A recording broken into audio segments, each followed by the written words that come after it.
The Total Screen proudly presents their official podcast, On Screen, with your hosts, Tyson Gifford and William Roerig.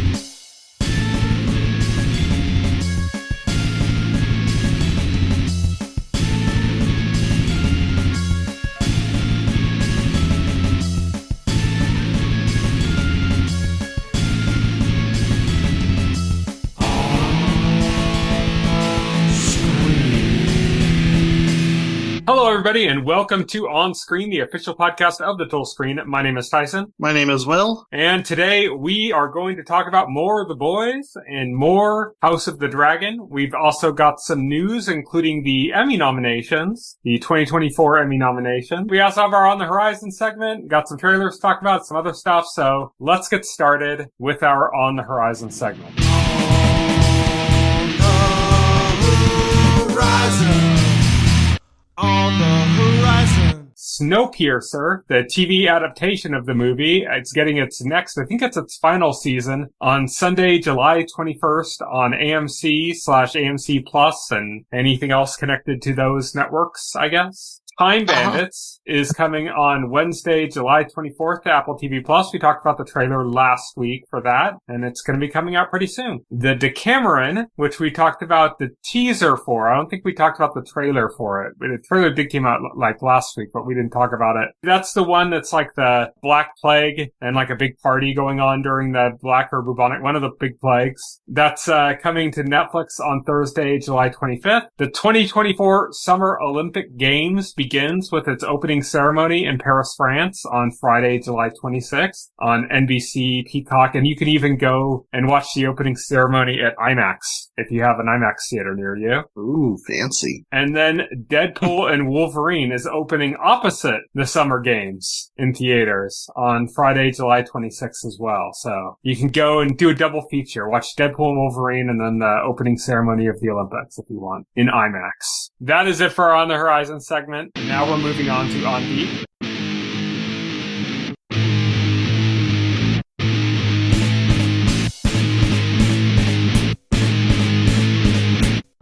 On Beat.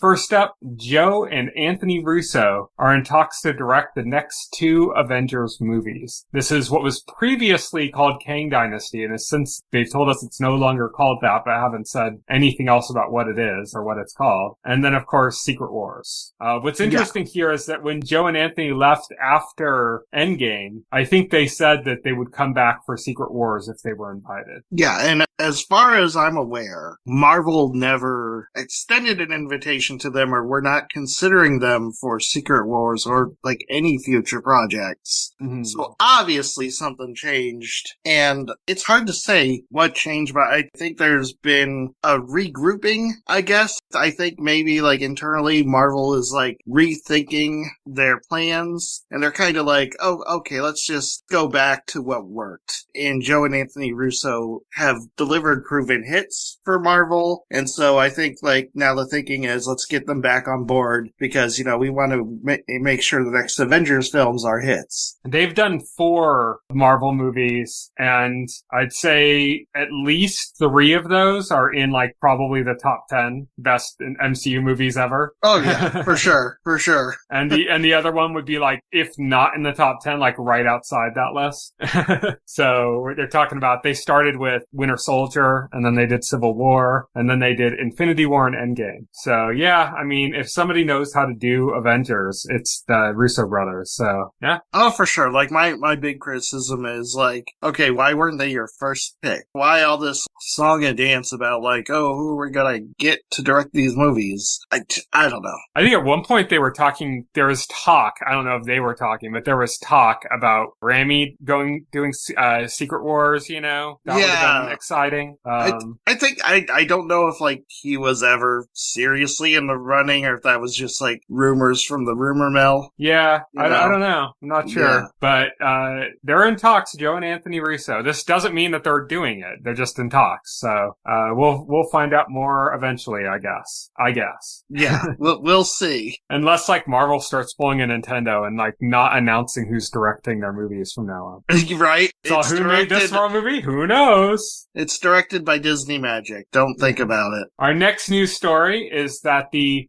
2024 Emmys nominations have come out, and we're not going to go over all of them and everybody that was nominated because it's just too much. We just put down the ones that are kind of relevant to stuff we've talked about on the show. So most of these are ones that you and I have both watched. There's a few on here I think that you maybe haven't watched, but we've talked about them, like on the show, like in segments and stuff. The ones that I've written down here. So we'll start off with Best Drama Series, and it's got 3 nominees from stuff that we've talked about, which is Fallout, Shogun, and Three Body Problem. Let's quickly go through with all these ones. If there's more than one pick that's something that we've watched, you tell me what your favorite is for the win. Oh, for Best okay. Drama Series, Sure. Fallout, Shogun, or Three Body Problem. Okay, Shogun for sure. Yeah, I'd agree. What We Do in the Shadows is that for Best Comedy Series. That's the only one that's kind of there for that. Same goes for Fargo for Best Limited or Anthology Series. That was fantastic. That was a really good season. Amazing season of Fargo. Like, I would say definitely. Walton Goggins for sure. Ooh, I don't know. That's hard. Walton Goggins and Hiroyuki Sanada are both out for Best Actor in a Drama Series. Actually, I'm going for Hiroyuki Sanada. Yeah, I think that would be a cooler moment to see. I don't know who I pick as the better performance. I mean, they're both great. They're both great. That's why. But Hiroyuki Sanada would be a cooler moment to see happen. It would be awesome. I mean, I'm for either, but yeah, I mean that's a tough category for sure. For Actress in a Drama Series, another Shogun actress, Anna Sawai is up.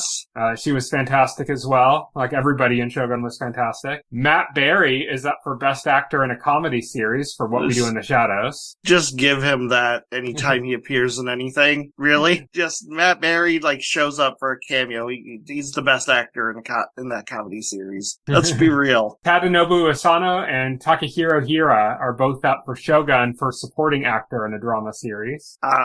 Yeah. More noms for Shogun. Lots of Shogun nominations. Yeah, very well deserved. Well deserved. Juno Temple is up for Fargo for Actress in a Limited or Anthology Series. John Hamm. Fantastic. John Hamm is up for Actor in a Limited or Anthology Series. Again, fantastic. He won several for our Best of the Year last year when we did that for that. Oh role, yeah, because like it started last year, so I think he won one of ours for Best Actor and both of ours for like Best Villain, if I remember correctly. Oh, he was the best villain of the last year, yeah. So yeah, Lamorne Morris from Fargo is up for Supporting Actor in a Limited or Anthology Series. He was fantastic. The cop. Yeah, he was fantastic. Yeah, the saddest stuff in the series. It was. Jeez. For Best Animated Program, we have Blue Eye Samurai and X-Men 97. Both made the list. X-Men 97. I have not seen X-Men 97, but I watched Blue Eye Samurai and it is fantastic. Is it? Yeah. Okay, I've not seen Blue Eye Samurai. Michael Green wrote it. He's a fantastic writer, big name. Yeah, and it's got that kind of just absolutely stunning animation, like on that Arcane level of like really, really good Netflix CG animated. So that was really good. What We Do in the Shadows is up for Best Writing in a Comedy Series because why wouldn't it be? Right. Nestor Carbonell from Shogun is up for Best Guest Actor in a Drama Series. Shogun is also up for Best Directing in a Drama Series. And Shogun and Fallout are both up for Best Writing in a Drama Series. Wow. Yeah. What's your pick there? Shogun or Fallout for Best Writing? Shogun. Yeah, I don't. I'm sorry, it's Shogun's year. I'm sorry, Fallout. Fargo is up for Directing in a Limited or Anthology Series, because it should be. Yes. Good. Black Mirror and Fargo are both up for Writing in a Limited or Anthology Oh, well, that's series. gotta be Fargo. Yeah, the last couple seasons of Black Mirror haven't really been all that great, so. No, they have not. Plus, the specific episode that they referenced for the writing was that first one of the last season, the Netflix spoof one. The AI one? Which wasn't really that great. Yeah, no, it wasn't. People I mean, maybe if it was like that last episode or something, that one set in the 70s or whatever. People are like, oh, it's so prescient. It's like, yeah, if you're paying attention to what they're doing with AI, it's a pretty obvious thing to come up with. Yeah, I mean, it was fine, but yeah, it didn't blow me away. Yeah. definitely not as much as Fargo did, so. Yeah, same here. And then every nominee in the category for special effects in a series is something that we've either watched or talked about or referenced on the show. Fallout, Loki, Shogun, Avatar The Last Airbender, and Asuka. Yeah. Are all up for special effects. That's a tough one. I have not seen Asuka. That's the only one I haven't seen on there. But I've seen the trailers for it, and the effects look great in it. I'd say for effects, I'd probably go with Fallout. Yeah, I'd go with Fallout, too. I thought Loki had all that cool spaghettification stuff going on. Yes, it did.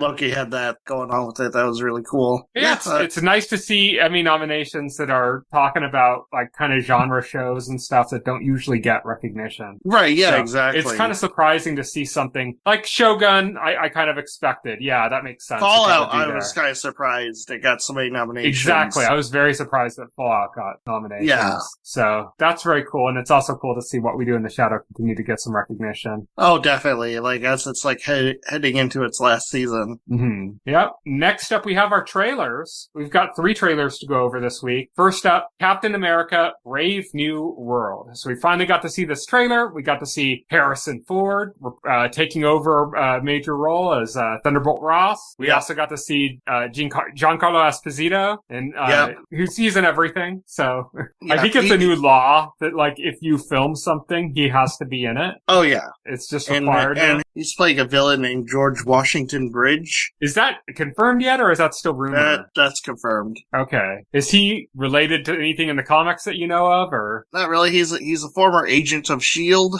in the comics. He has in the comics, he has, like, a relationship with Cable and X-Force. He was created by Rob Liefeld, so, like... So he won't have feet. Okay. Yeah, he won't have feet. But apparently, like, he's a very skilled assassin and strategist. He was formerly a high-ranking member of S.H.I.E.L.D. I don't know, like, what he is in the MCU. So, but yeah, that's supposed to be the character he's playing. So what did you think of this trailer? I thought it was good. I thought, like, it showed, like, the tone that they were going with, which is, like, a more, grounded, like, thriller type deal, which usually what the Captain America movies are, Yeah, it's usually what they are. They're more like espionage-y kind of type stuff. Like Winter Soldier was just like straight 70s espionage movie, Right. You kind of got like a glimpse of like the relationship between, Captain America, Falcon, and like, and Thunderbolt Ross is going to be. You got some glimpses of Giancarlo Esposito, a lot of action, and then of course there's the big stinger at the end of it, the big, oh shit.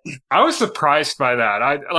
We knew it was coming. Yes, we knew it was coming. We knew it's going to be. I thought he McDonald's might not appear toys until like the Thunder. it. Well, yeah, but I mean, besides that, we just knew it was coming anyways. Yeah, but I thought it was going to be more something that happened like in the Thunderbolts or something. Oh, yeah, it would have been. Yeah, it probably would have been cool if they debuted it there. Yeah, yeah. We got the Red Hulk. Yeah, that was interesting. Which, again, I don't know how that figures into everything or how that's going to go in the comics. The Red Hulk is Thunderbolt Ross. I don't see Harrison Ford transforming into a Hulk, so I'm not really sure what they're doing. I don't know. I mean, I don't know. Maybe it is. Maybe it is. Maybe that happens. And if he transforms like permanently, then they only need Harrison Ford for this one movie. And knowing Harrison Ford, that would probably make him happy. Oh, that's probably that's probably why he agreed to do it. Yeah. They're like, oh, we only need you for like 10 minutes of screen time. You only say like a handful of lines, and your character's replaced by a CGI red monster for the rest of the franchise.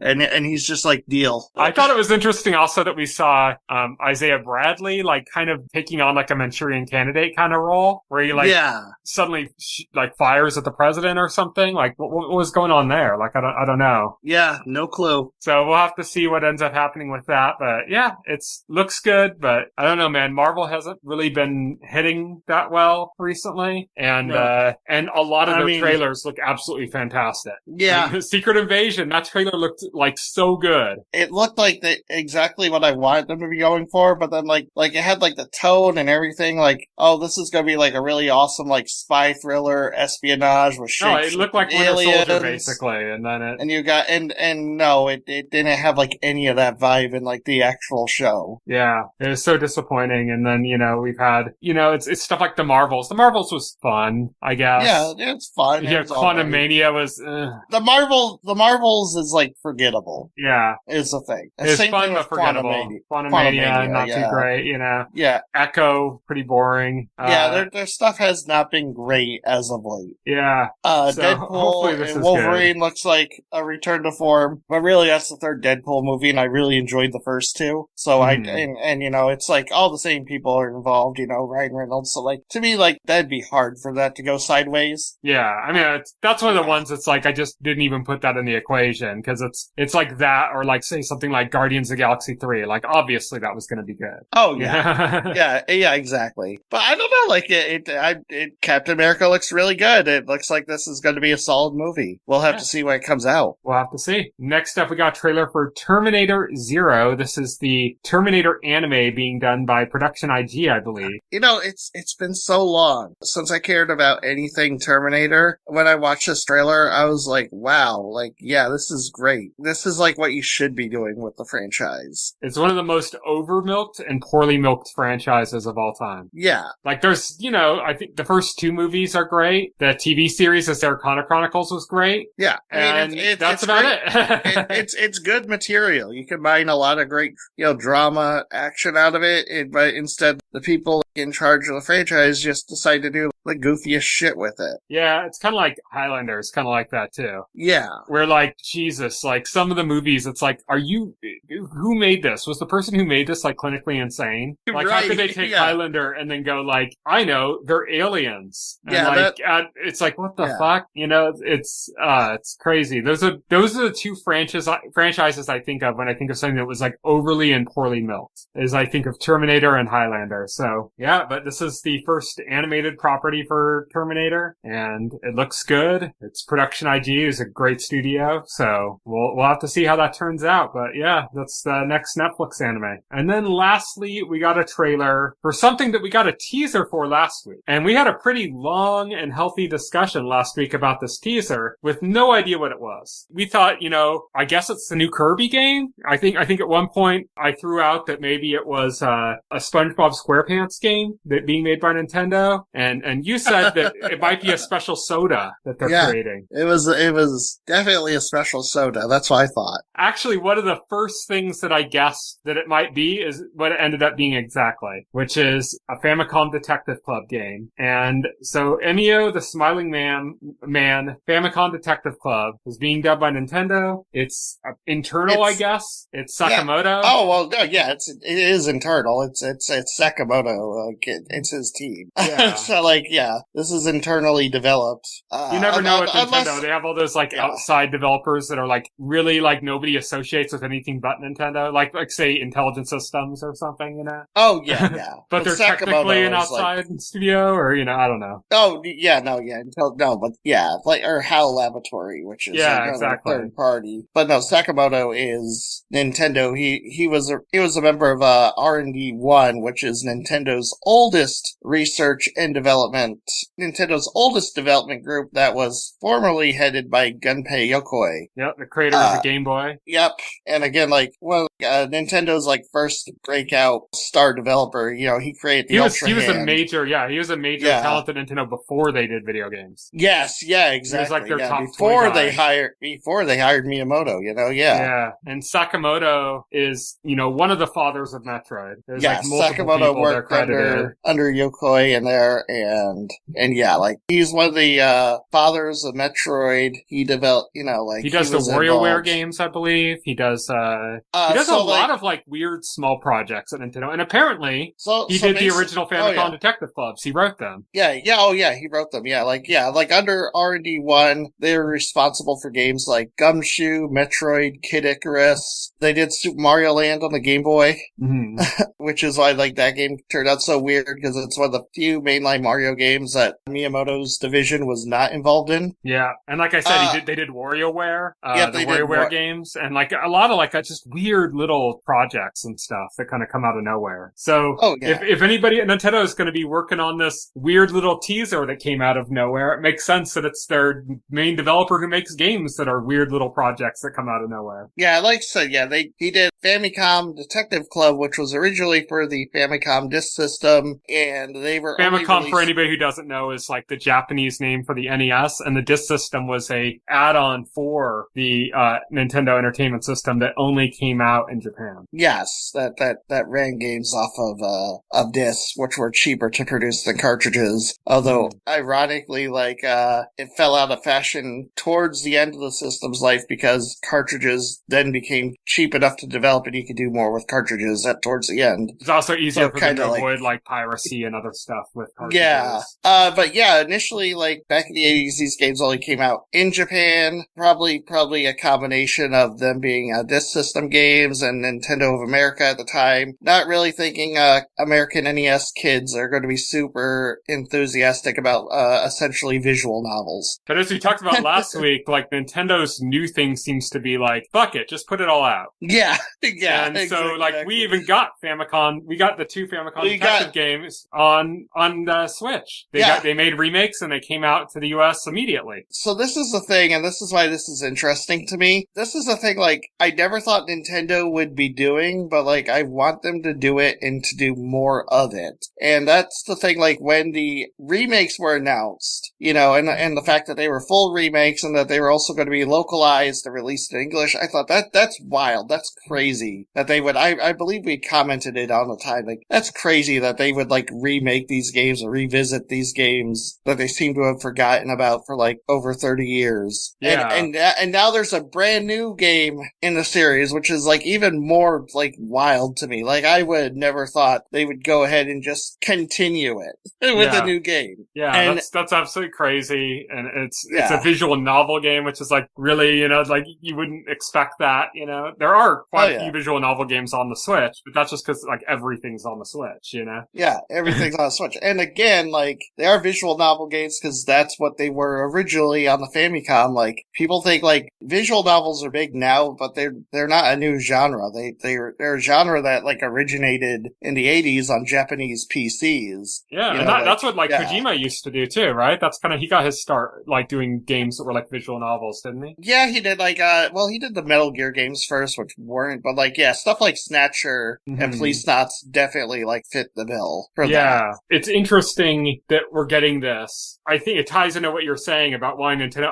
I dream about Nintendo kind of revisiting some of their old abandoned franchises, Yes. I would love it if they did a Masamune's Castle sequel, a remake or something. Murasame Castle, that definitely. Or Devilman, or something like that. Just some of the weird stuff from Nintendo's past. I'd love to see. Yes. Oh yeah, for sure. That's what I would love to see more of Nintendo digging into its back catalog and reviving some of these franchises, modernizing them. It'd be awesome. They made this game. Nobody's even heard of it, I don't think. I doubt you've ever heard of it, but it would be great if they made a new entry in this franchise, F-Zero. Oh, yeah, that would be something. I don't know. That seems to be completely forgotten by everybody. Or Earthbound, that's another one nobody's ever heard of.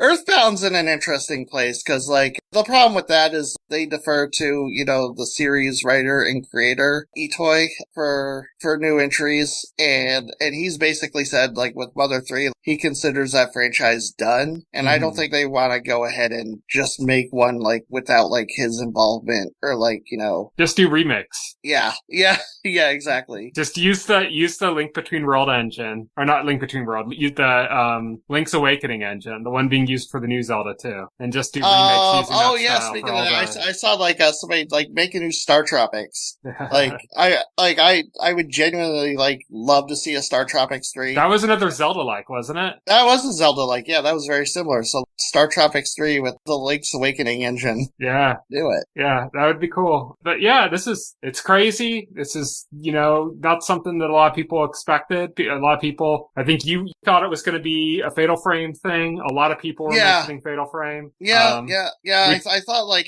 I was definitely in the camp that thought this was an original, a new IP, horror game. I would not have guessed a sequel to Famicom Detective Club just because That's been a dead franchise for 30 years. Like, I'll take that W. I named it. Yeah. I mean, that was a wild guess on your end, but it paid off. It's kind of what I had from the vibe of the teaser. I was thinking like horror visual novel. And so I thought like maybe it's like something with the Danganronpa team, or maybe it's like, something along those lines. And I said, maybe it's Famicom Detective, and that's what it ended up being. So yeah, crazy, but we have the answer. Also, another interesting thing about this, I think like this is the first internally developed Nintendo game to get an M rating. Well, I mean, yeah, because Nintendo's published didn't come out in the US, so couldn't have gotten an M rating, and the rating system didn't exist yet either. So yeah, there's a rating system, so they couldn't have gotten rated. But yeah, I think this is like the first one, because I think all other Nintendo published M rated games are by partner studios. Yeah, I guess you could say like Silicon Knights, for example, when they did Eternal Darkness, was like a Nintendo owned developer at the time, I believe. So they weren't Nintendo owned because they then went off and made an Xbox 360 game. So yeah, but they were like second party or something. Like they were funded. It wasn't just that Nintendo didn't just pay for the development of the game. Like they were like under Nintendo's umbrella as a company. I mean, I think they were like Intelligent Systems or something where like they had like an agreement they were going to make games for Nintendo systems. I don't think there was like any ever ownership stake in the company from Nintendo. Like last I heard about their funding, they were largely funded by grants from the Canadian government. So yeah, but what I meant though is that they're under that umbrella of like Nintendo as a developer, not as just like the game. Like for example, Nintendo's worked with other developers a lot of times where they are.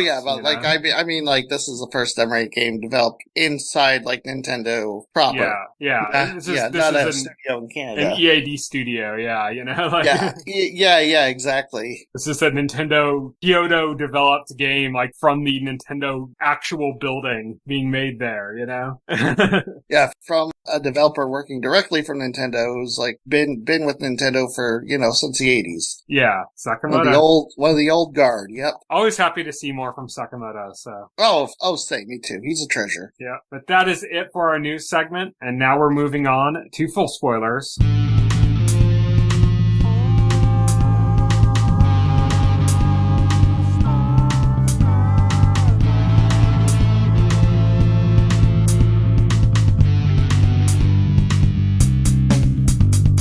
We have two shows we're talking about in full spoilers. We're talking about The Boys, Season 4, Episode 7, The Insider, and House of the Dragon, Season 2, Episode 5, Regent. We're going to be starting off with The Boys. What did you think of their little holiday special?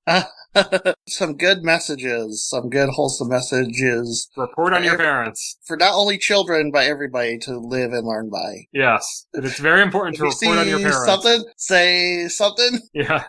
Yeah. It was really funny that all the stuff with the holiday special is interesting. It's weird that they brought all those puppets back. They've used them. I think they used puppets in Gen V. And, did they use them was it puppets they used or was it animated for, Black Noir last year? No, it was puppets for Black Noir. Okay, he saw puppets too. Yeah, he saw puppets, yeah. I wasn't sure if it was puppets or if it was like animated, It was one or the other, I didn't remember which. Yeah, it was definitely puppets, I remember it vividly. That was probably like one of the most memorable segments of the last season of The Boys. Yeah. Oh, no, never mind. I'm confusing two completely different things in my head. Yeah, it was the animated characters Black Noir was seeing. Yeah, the puppets was the character in Gen V. Yeah. Yeah, okay. Yeah, no, got my wires crossed. But yeah, I guess they just liked working with whoever made the puppets for the prop department. Right, yeah, exactly. So hey, just make them for all of the 7 now. Right, that was cool. This was a better episode than last episode. I mean, for me, not a particularly high bar to cross, but like, we got more like plot momentum in this episode. Webslinger continued to gross us out. Yes, he did. That scene to me was kind of torture, because it was like this gross stuff, and we're reaching like kind of a saturation point with Homelander where there's no longer tension in the scene. It's just you're watching that and you know exactly what he's going to do. Mm-hmm. And the joke is like he's shitting out these disgusting webs. You know, so like you're kind of like watching a scene and it's like, okay, just get to where Homelander kills him, right? Because you know that's gonna happen. He does it in pretty brutal fashion, but it was also pointed out to me that it's kind of firecrackers there, so like she gets her first real glimpse into what Homelander's really like. Yeah. Well, for the first time, she's now terrified of Homelander. Yes. She now knows why everybody else is so terrified. Yeah. Because she's seen his sociopathic side. She's now seen like the violence he's capable of. Speaking of character deaths, we also lost our precious octopus queen, Ambrosius. This was the stake in the sand, right? This was the stake in the sand, this episode, saying A-Train's on a redemption arc, the Deep is not ever going to be on a redemption arc. Yeah. We're not going to do that with the Deep. He is irredeemable. Yeah. And this episode just like underscored that. Especially like when the Deep shows up with a Black Noir to take out the boys. And I'm right. I thought I had hallucinated. You're right. Well, and talking about being able to fly, but I guess I was right. Yeah, you're right. Because they immediately like reference that when like in the middle of the fight, Black Noir gets up and like starts flying. Yeah. Which was hilarious. I love it when he just passed out and he's all like, "Fucker's narcoleptic?" Yeah. Oh, man. But yeah, so there was a cool scene there. That was a great scene, yeah. And then like A-Train shows up and Black Noir and the Deep just get clowned. It's hilarious too because like the scene right after that is like they're back at like 7 headquarters after like getting the crap beat out of them. And the Deep and Black Noir are just like looking at each other, just going like, "Dude, no, it's dude. bro. Oh yeah, bro."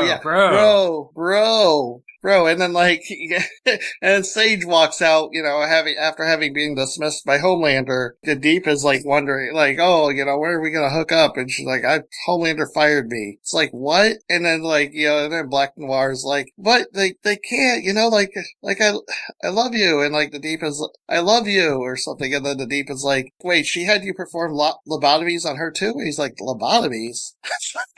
He's like, "Bro." Right, yeah. I think the bro scene is a direct reference to, have you ever watched The Wire? No, I haven't seen that. There was an episode of The Wire, it's not a whole episode, it's just a scene, where they're like investigating a crime scene, and all they're saying is the word fuck. Oh, that's hilarious. But like in different contexts, because you know that word can be used to mean so many different things. Right. And so they're basically using it in like every way possible, like, you know. I love it that a writer's room came up with the idea to just make an entire episode of television using only the word fuck as the dialogue. Well, it wasn't an entire episode, it was just a scene.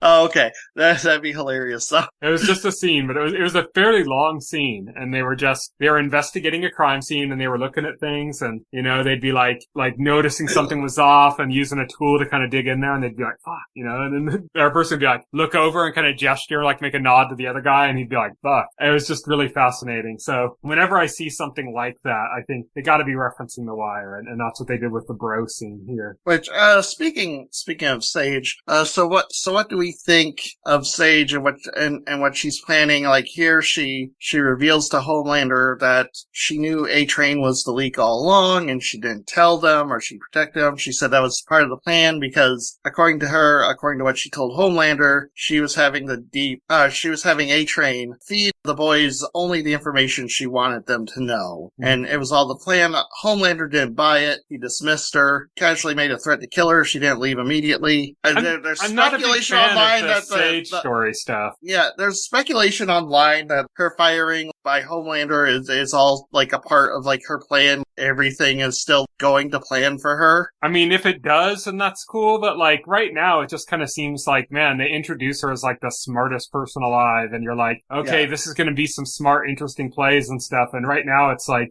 we just have Stan Edgar back. Right, it doesn't feel like she's done anything, right? Yeah. I mean, she did a little bit early on. There were a few like cool scenes with the riot, instigating the riot and stuff like that, you know? But I always suspected that her plan was outside of Homelander. Yeah. She has an ulterior motive. I don't know if I think it would be better if it's not a positive outcome, ulterior motive. Right, because why would she want to genuinely help Homelander? Yeah. You know? I think it would be best if it's another villain.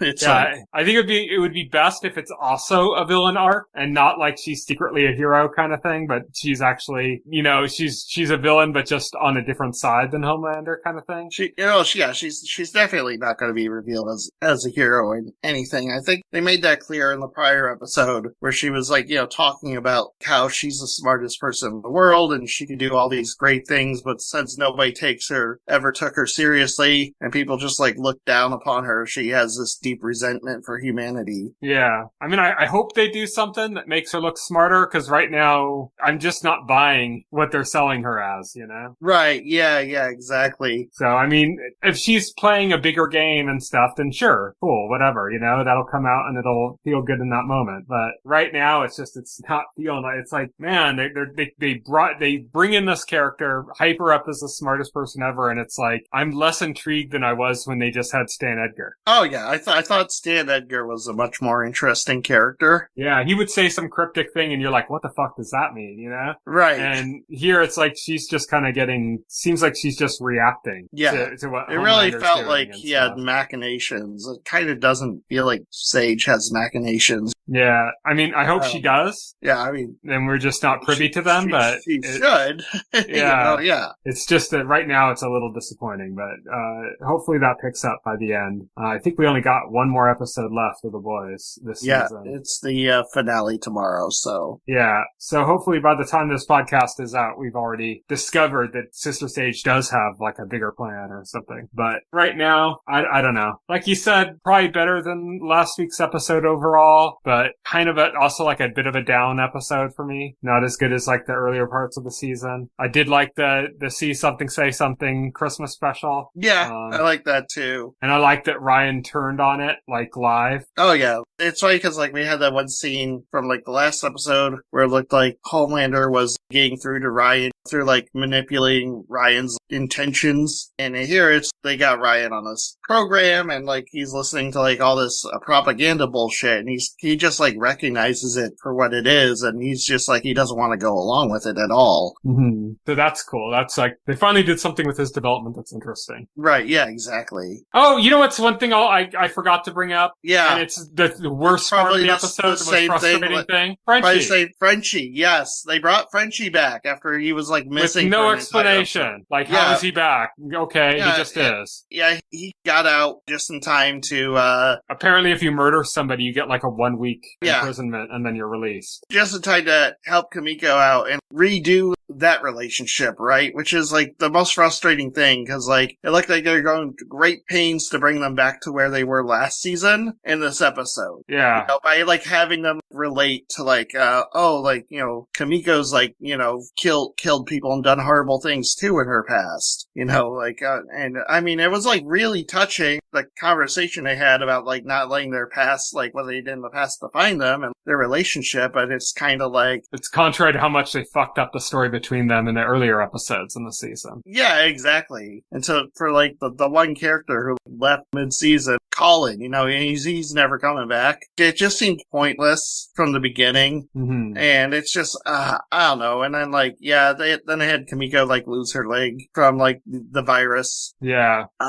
It's just, I mean, I'm not a fan of the Frenchie storyline this season. It's just not very well done. And then the other thing I wanted to bring up was the whole thing with the shapeshifter, because that's going to be a thing. Yeah, I forgot about that too until you just mentioned it. You know what's interesting about the shapeshifter thing is it's very, very similar to the shapeshifters in Supernatural. Yeah. Which Eric Kripke did as well. And we've had a shapeshifter character before on The Boys, and it was a very different type of shapeshifter, but the whole like it was like a more skin, traditional, That character is dead, by the way, so they couldn't bring that character back for this storyline. Yeah. Yeah.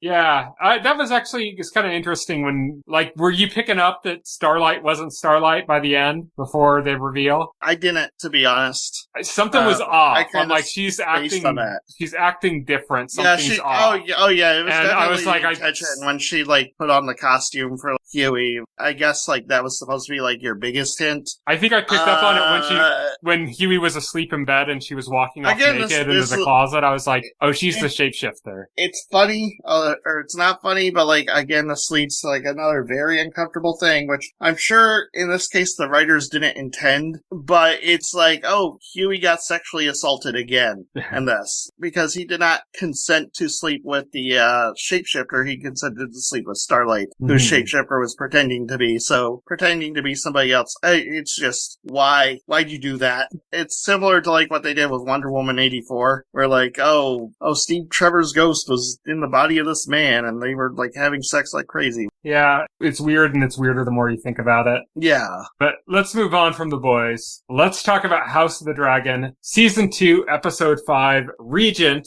which was a big slowdown from last episode. We kind of needed a bit of a slowdown, I think. I don't know. It's on one hand, it's kind of like, oh, it was so exciting. We just want more excitement. But then on the other hand, it's like, yeah, you can't just go big, huge thing after big, huge thing. That just doesn't work, you know? You have to kind of slow down. You have to kind of have a moment of mourning. And that's kind of what this episode was about. It was about reassessing things and mourning. Right, yeah. Like, I'm glad they slowed down to get everybody's reaction to what happened instead of just moving on to the next thing. Mm-hmm. Right? I mean, yeah, you got to. Like, that's good drama. It can't be like, and this happened, and this happens, and this happens. Yeah. Like, there's a part of you that wants that just because it's fun and it's action and stuff, but it's like, it's also kind of meaningless if it happens like that. So it's good that they slowed down. It's what was required for the storytelling, you know? But it does feel like such a huge slowdown after the last episode. That's just, it's natural. Like, there's really no other way around it, you know? This is what was going to happen. But we had a mourning episode. So we have all of these characters learning about and mourning the death of Rhaenys and Melis. You have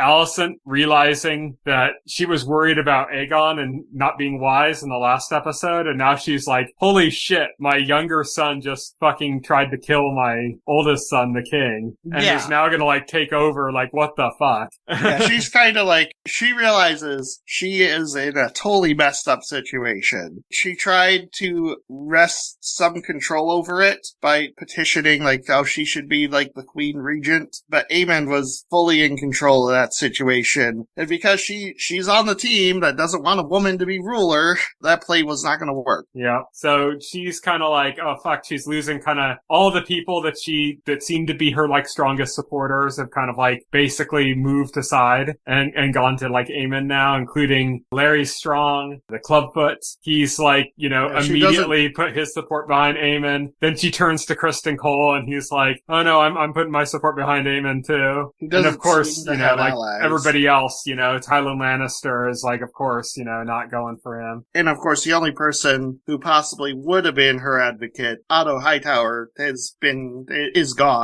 kicked out of his position, and he just took off after that. We haven't seen him in like 2 episodes or something. Yeah, so. Probably what, you know, like that was like the biggest mistake Aegon made, was like, cause he was probably like one of the most, you know, like one of the smartest people. He's smart, but he also like caused a lot of the shit that they're in, you know? It was his machinations that caused their situation. Oh, it's his from his perspective, he was doing what he thought was good for his family, for his house, which is, oh yeah, we should have a Hightower on the throne. But right? Doing so created a war between dragons. Yes. Yeah. Again, House of the Dragon is not a story about like super shrewd people playing 4D chess and one of them coming out on top. It's a tragedy about a bunch of people making foolish decisions, getting into this bloody war, and nobody really coming out the victor. Yeah. It's about people that came from a long peace. Yes. And they don't understand war. No. And to them it's all glory and stuff, and then now they're embroiled in it, and they're getting into things that hadn't happened even before in wars, like, you know, using dragons in warfare and stuff against each other, and how huge that is. A character that we see that through, and we saw it at the very end of the last episode, and we're seeing it a lot more here, is Kristen Cole. Yeah, Kristen Cole. Is like haunted by what happened in the last episode. He is traumatized by that battle, because he's never seen what dragons can actually do. He was all excited about getting the dragons involved in the war. Yeah. And now he's like, oh fuck. Yeah. What have I done?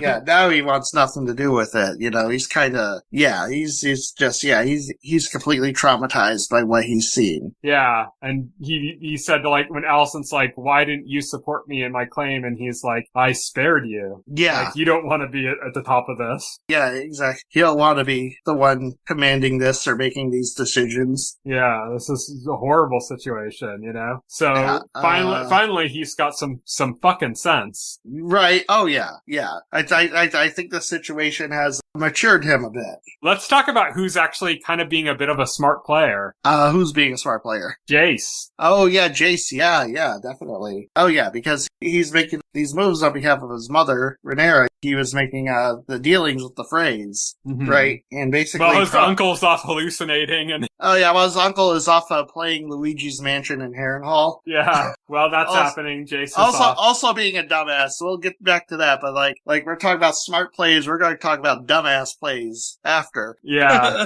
That was a good parallel between Damon and Jace as far as like smart versus really dumb plays for like the same assets, basically. They're playing for the same assets and one of them's doing a really smart play and one of them's doing a really dumb play. Oh yeah, because Jace is negotiating with the Freys and they want Harrenhal, and he promises them Harrenhal if they bend the knee to Rhaenyra, if they not only just like support her cause through soldiers or financial, but if like they bend their knee and they pledge fealty to her.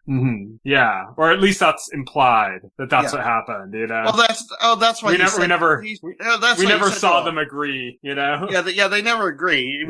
That's the ultimatum he gave them. He said, well, if you want Harrenhal, it's going to take more than just your support. It's going to take a bent knee. Yeah. So it's interesting seeing Jace kind of come into his own and be like a bit more level-headed and smart. He's also the one that went to his mom and they were discussing how they were both frustrated because he was frustrated not being able to do anything, and then she's frustrated because she can't do anything either. Yeah, she can't do anything. She's like, I'm a dragon rider. I can't go out and fly on my dragon and go out and go to war. I can't do anything like this. Yeah, she's frustrated that she's like kind of just stuck, in Dragonstone and not like surrounded by men who won't listen to her because she's a woman. Yeah. She's just in a bad situation. She used to rely heavily on Aemon, was kind of like her sword, Yeah, Damon, yeah.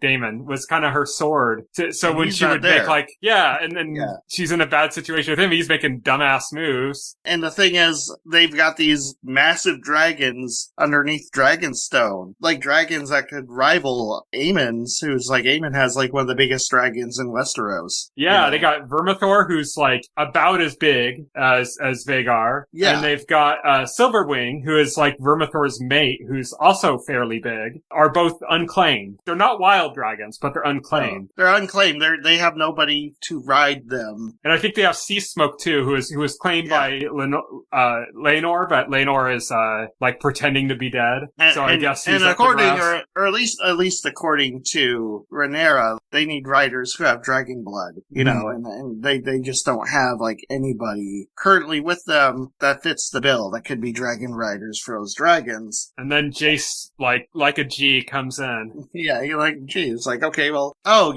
we have distant relations in other houses, through our bloodline. Our bloodline has spread through there's ages. Other families that have married Targaryens, and the Targaryens took those other families' names and became part of those families. So they might not be Targaryens, but they still have Targaryen blood. Yes. Yeah, they might be Targaryen blood, and they have records in Dragonstone of those relations. So they can actually research and seek these people out. That's the big thing. And that's the thing, is that not only do they have more dragons than Team Green has, I think in the book they have 4 dragons, and in the show they have 3 right now. So they just have and the only one that's really active is Vhagar, He's the only one that's still really active that they have. But Team Black, they've got, something like 8 dragons. Some of them are unclaimed. They also, their base is Dragonstone. That's where the dragons mate, and that's where all the dragon eggs are. That's where so they have unhatched dragon eggs. They also have several wild dragons that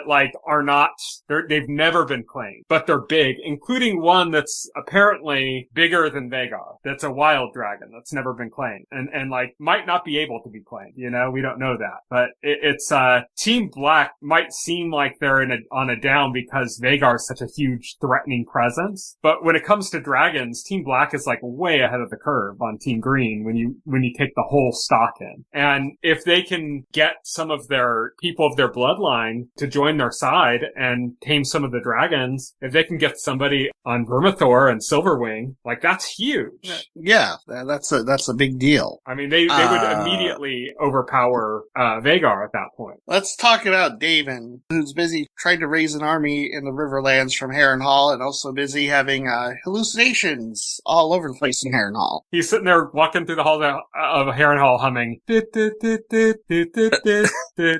Yes, exactly. We see Damon might have a bit of an Oedipus complex. Yeah, with a mother he's never met. Yeah. This is more of these disturbing dreams he's having of dealing with these women in his life that he's let down and kind of been a failure to in a way, He's got his mom who, he dreams about as being like the favored son and stuff, but he also, previously had the dream where he ended up beheading a different version of Rhaenyra, the Milia Akok version of Rhaenyra, the younger one. And then also we got to see a return of Lady Lyanna Valerian, who was his first wife, or second wife, I should say, that is the mother of his two children, his daughters. So all of them,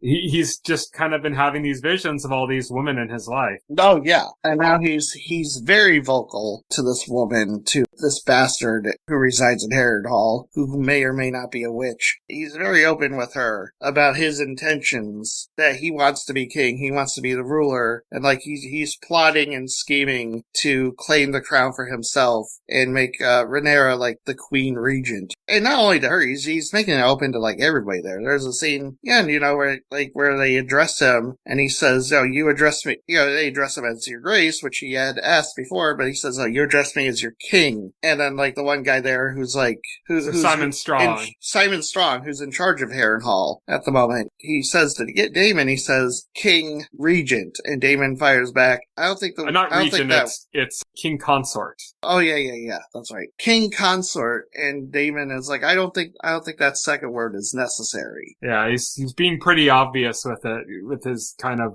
greed for the throne, And then there's the whole thing in the Riverlands, his scheme to get what's that house? Yeah, the Blackwoods and the Brackens are these two houses that are at war with each other kind of all the time. Is it the Blackwoods that won't bend the knee, or they're already on his side, right? I'm not sure which one it is. I should have put that in the notes, but yeah, it's one or the other. Those are the two that are opposed to each other. Yeah. Oh, well, for the sake of continuing on this podcast, I'm going to say it's House Bracken that he's trying to win over, because I think it's the Blackwoods that's already on his side. So it's they're feuding. The Blackwoods and the Brackens, they're feuding. They've been feuding for ages at this point. And this is something that Damon has to resolve if he's to build an army in the Riverlands large enough to matter. Mm-hmm.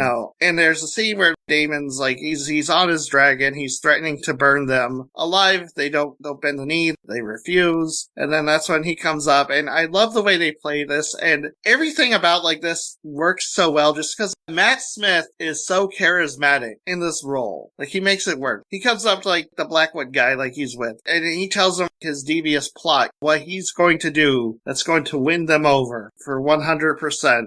And we're not privy to the details of it at that point. He kind of speaks in code, but he's you get my meaning. Well, he says something instead of violence, use persuasion or something like that. Yeah, use persuasion. Yeah. Again, we're not exactly as viewer privy to what he's talking about, but it becomes known pretty quickly what's going on. He's having the civilians attacked, looted, terrorized, all kinds of just awful stuff, crimes against humanity type stuff, and he's confronted about it by the woman in Harrenhal, the Rivers woman, who's aware of what's going on, and she instantly clocks Damon as the source of it, and Damon just shoots back that, oh, it's necessary, it's gonna win me an army, it's brilliant, what do you know? And then you get to the end of the episode, and everybody is so appalled by what's happening that they all call him out on it, including the forces that were on his side initially. Yeah, they're we won't bow to a tyrant. Yeah, we won't bow to a tyrant. So it turned out to be the dumbest thing he could have possibly done. Well, the question is how much of it was his plan and how much of it was the Blackwoods using what he was hinting at incorrectly, because that's kind of what happened with the infant being beheaded. Was he told them to kill Aemon, and then they got there and they couldn't find Aemon, and they're well, let's just kill another son or something. That's what he means, here's the important part, because that's irrelevant that question becomes irrelevant simply because he knows what's happening, he knows what's going on, and he's like 100% cool with it. He thinks it's going to work. Even if he didn't specifically direct them to do the exact things they're doing, he knows they're going on. I mean, he was confronted about it, and he's 100% cool with it. Same with the murder of the infant, you know, like he had the whole argument with Rhaenyra. He was 100% fine with what happened. He didn't like, you know, it wasn't like, well, he said that he said that wasn't his plan. Well, yeah, he said it wasn't his plan. Like, yeah, I think that's just Daemon, though. Daemon doesn't care. Yeah, he doesn't care about collateral. Yeah, you know, but that doesn't mean it was his plan. You know, that doesn't mean that that's what he intended to have happen. Exactly what it's not what he intended, but there's no attempt at a correction on his end either. No, yeah, right, yeah. It shows that he just doesn't. He's good at certain things, but he needs to be balanced out by Rhaenyra to like work correctly. And when they're not communicating, that doesn't happen. Yeah. It shows that he's a good fighter. He's not a good schemer or a good planner. Mm-hmm. He is actually terrible at that. Yeah, it's just he's not able to properly work out the possible follies of his ways, you know? He doesn't consider his failings, you know? Yeah, exactly. But yeah, so trying to think of what else to talk about in this episode. Aemond pretty much taking control. The title of the episode is Regent because that's what he was named. The king hasn't been replaced because the king is not dead. He has been named Regent in the king's stead. That's basically the title that like Ned Stark could have had if he was a bit smarter at the beginning of Game of Thrones. Oh yeah, exactly. After Robert died, you know? Ned Stark's sense of honor is what ended up killing him. Yeah. But yeah, Aemond is King Regent. I mean, because Aegon's still alive. Aegon's not dead. Aegon's still the king, but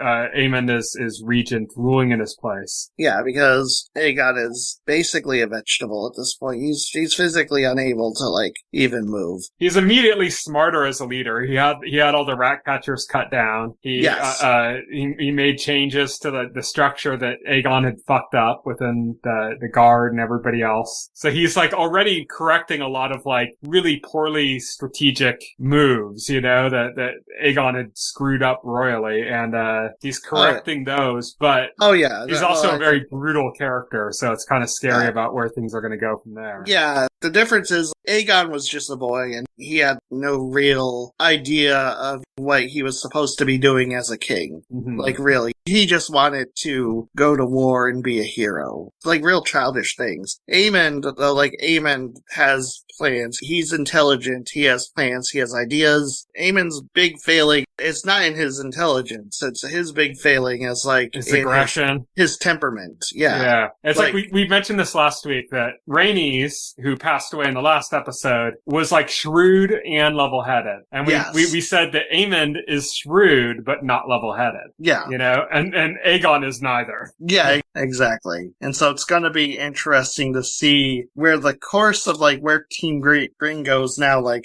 under Aemond's direction. Mm-hmm. We'll have to see how that ends up working out there. But in the meantime, we have Jace proven that he might be both shrewd and level-headed as well. Oh yeah, Jace proven that he has qualities to make a good leader. Yeah, but that's pretty much it, right? For House of the Dragon Season 2, Episode 5, Regent. Yeah, that about does it. So next week, we will be talking about the finale, the season finale of The Boys, Season 4, and Episode 6 of House of the Dragon Season 2, and whatever else comes up in the news. So that's going to be next week's podcast. So look forward to that. Thank you, everybody, for listening. You can follow me on Twitter. I'm at Tyson Gifford. You can follow Will. He is at Voxel Hero. You can check out our website, thetotalscreen.com. If you go to our website and open up a container story for any of our podcast episodes, scroll down to the last paragraph. You'll find all of the relevant links to our RSS feed, our SoundCloud page, everything, all of our social links are all there. So check that out. You can also subscribe to the podcast to your favorite podcast plan of choice, like Apple Podcasts or Pocket Cast, and the entire backlog of our podcast is available on our YouTube channel, as well as additional content that's there as well from our many past websites and variations that we've gone through over the years. So check all of that out there. Thank you, everybody, for listening. Good night. Good night. Thank you for listening to the OnScreen podcast, the official podcast of The Total Screen. Visit our website at thetotalscreen.com. This podcast can be found on any major podcast client, including Pocket Cast and Apple Podcast. The entire backlog of this podcast and other content can be found on our YouTube channel.